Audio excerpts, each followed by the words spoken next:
샬롬, 풍성하신 하나님의 사랑과 부활하신 예수 그리스도의 능력과 은혜 그리고 성령의 충만하심이 오늘 우리의 삶에 함께 하시기를 기도하고 축복합니다. 함께 읽고 묵상할 말씀은 창세기 45장 3절과 4절 말씀입니다. 제가 읽어봅니다. 요셉이 그 형들에게 이르되 나는 요셉이라 내 아버지께서 아직 살아 계시나이까. 형들이 그 앞에서 놀라서 대답하지 못하더라. 요셉이 형들에게 이르되 내게로 가까이 오소서. 그들이 가까이 가니 이르되 나는 당신들의 아우 요셉이니 당신들이 애굽의 판자라. 아멘. 오늘 저는 이 본문을 통해서 그리스도인들은 양자의 영을 받은 사람들인데 양자의 영을 받은 요셉의 용서에 대해서 생각해 보며 우리의 모습을 생각해 보고자 합니다. 삶을 살아가다 보면 우리의 계획과는 전혀 다른 방향으로 일이 전개되는 순간을 맞이하게 됩니다. 때로는 그것이 고난의 형태로 다가오기도 하고 때로는 이해할 수 없는 우연의 연속처럼 느껴지기도 합니다. 그러나 시간이 흐르면서 그 모든 조각들이 하나의 그림으로 완성되는 순간 우리는 비로소 그 안에 담긴 하나님의 섭리를 깨닫게 됩니다. 창세기 45장 3절에서 요셉이 형들에게 나는 요셉이라 라고 밝히는 장면은 이러한 깊고 놀라운 깨달음을 잘 보여주는 대표적인 본문이라고 할 수 있습니다. 요셉은 통역자 없이 형들과 직접 대화할 때 자신이 누구인지 형들이 이해할 수 있는 모국어로 말하며 통곡합니다. 형들은 애굽의 국무총리가 사람들을 모두 내보내고 자신들 앞에서 울고 있는 이유를 의아해 했을 것입니다. 그들은 단지 요셉의 행동에서 자신들이 무언가 잘못되었음을 느꼈을 뿐일 것입니다. 그때 요셉은 자신이 22년 전 형들이 이스마엘 사람에게 판 바로 그 동생임을 밝힙니다. 이 장면은 가해자와 피해자가 마주하는 순간이라고도 할 수 있습니다. 그 상황에서 요셉의 고백은 단순한 자기소개가 아니었습니다. 그것은 과거의 상처와 현재의 은혜, 인간의 약함과 하나님의 선하심이 한순간에 교차하는 순간이었습니다. 형들은 그 말을 듣고 놀라 아무 말도 하지 못했습니다. 그들은 두려움에 사로잡혔는데 그 두려움은 만약 그들에게 하나님을 경외하는 마음이 조금이라도 있었다면 단지 자신들의 죄가 드러났기 때문만이 아니라 하나님께서 전혀 예상치 못한 방식으로 일하셨다는 사실을 깨달았기 때문일 것입니다. 요셉이 자신의 정체를 밝힘으로써 형들은 잊고 있던 과거의 사실과 하나님께서 모든 것을 주관하신다는 진리를 다시 깨닫게 되었을 것입니다. 인간의 계획은 시기와 질투에 의해 요셉을 사라지게 하려는 것이었지만 하나님의 계획은 요셉을 살리고 더 나아가 많은 사람을 구원하는 것이었습니다. 이 극적인 반전 앞에서 형들이 느낀 두려움은 어쩌면 가해자가 느끼는 당연한 감정이었을 것입니다. 반면 요셉은 오래전부터 하나님께서 자신을 먼저 보내셨다는 사실을 알고 있었을 것입니다. 물론 고난의 순간마다 반드시 형들을 마주할 날이 올 것이라고 생각하지는 않았을 것입니다. 그러나 고난 속에서도 은혜로우신 하나님의 손길을 느끼며 그 모든 과정이 결코 헛되지 않음을 깨닫는 순간이 반드시 올 것이라는 믿음을 잃지 않았습니다. 이것이 바로 양자의 영을 받은 사람들의 특징이기도 합니다. 요셉이 형들을 용서할 수 있었던 이유도 바로 이 믿음 때문이었습니다. 요셉은 형들의 악함보다 하나님의 선하심을 더 크게 바라보았던 것입니다. 그 믿음이 요셉의 마음을 자유롭게 했고 그 자유가 형들을 향한 온전한 용서로 이어졌습니다. 그래서 이 장면은 우리에게 중요한 질문을 던지고 생각을 하게 합니다. 우리는 삶 속에서 우연처럼 보이는 사건들 속에서도 선하신 하나님의 섭리를 믿으며 살아가고 있는가? 또한 하나님께 용서를 받은 우리는, 그래서 양자의 영을 받은 우리는 하나님의 완전한 용서를 본받아 누구든지 우리로 인해 두려움이나 무서움을 느끼지 않도록 해야 한다는 점입니다.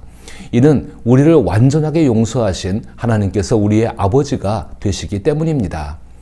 하나님의 섭리는 종종 우리의 예상과는 다른 모습으로 나타납니다. 때로는 고난이라는 옷을 입고 때로는 우연이라는 얼굴로 다가오기도 합니다.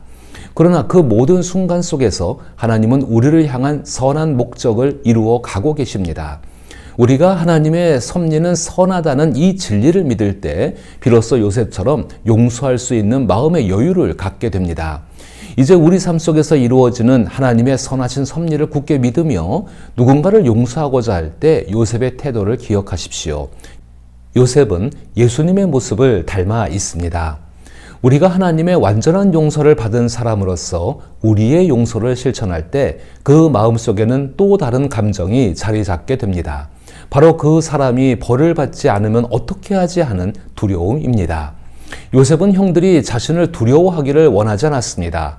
창세기 43장과 44장을 살펴보면 요셉은 형들에게 자신의 정체를 밝히기 전 여러 날 동안 마음 아파하며 고민했고 일이 순조롭게 진행될지 알 수 없었기에 신중하게 세운 계획을 조심스럽게 실행하고 있음을 알 수 있습니다.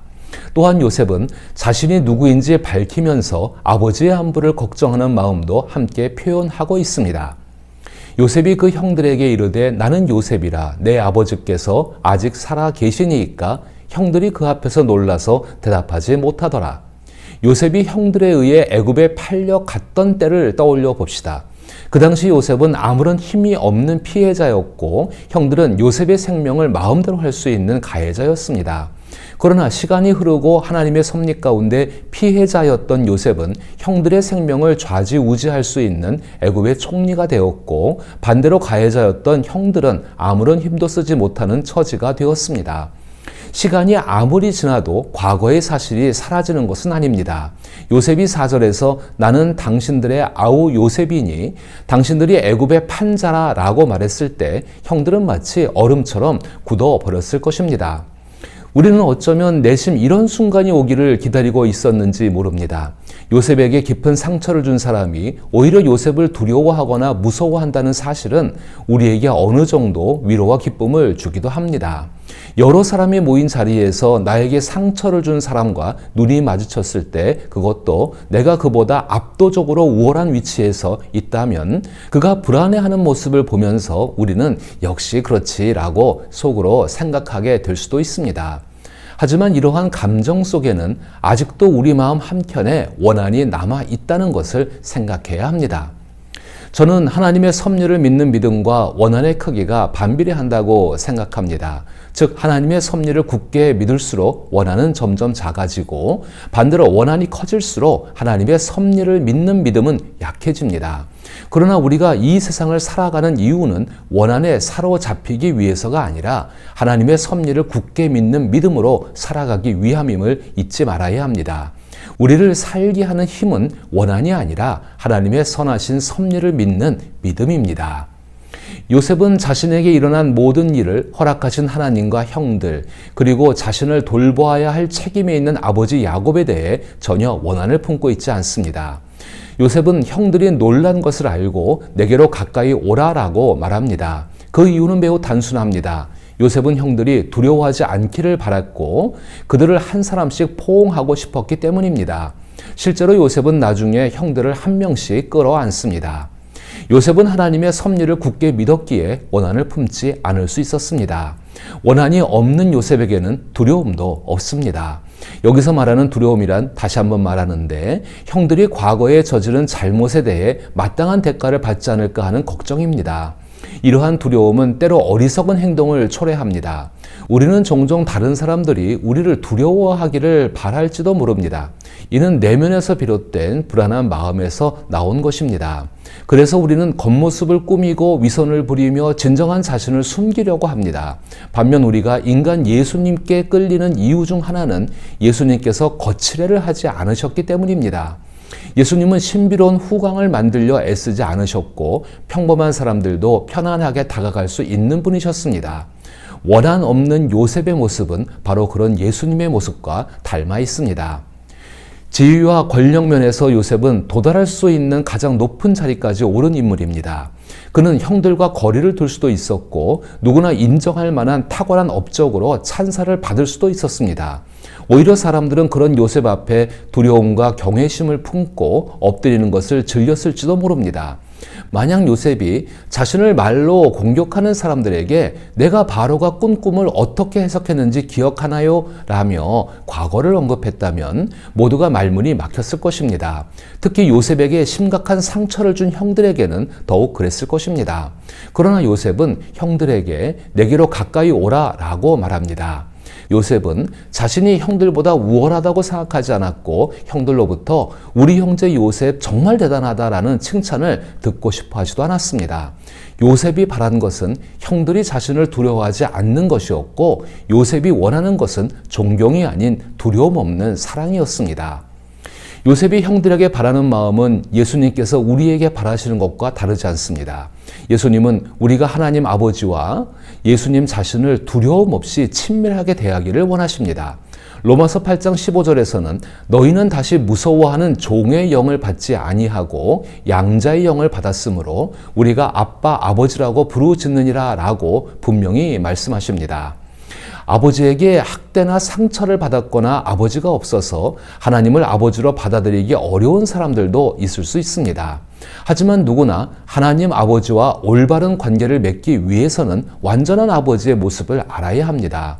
그 완전한 아버지의 모습이 바로 예수님이시며 예수님은 우리의 참된 아버지가 되어 주십니다.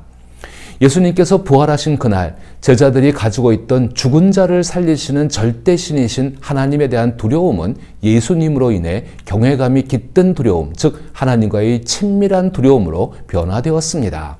성령께서는 지금도 우리 안에서 하나님에 대한 두려움을 아버지의 하나님과의 친밀감으로 바꾸어 주십니다.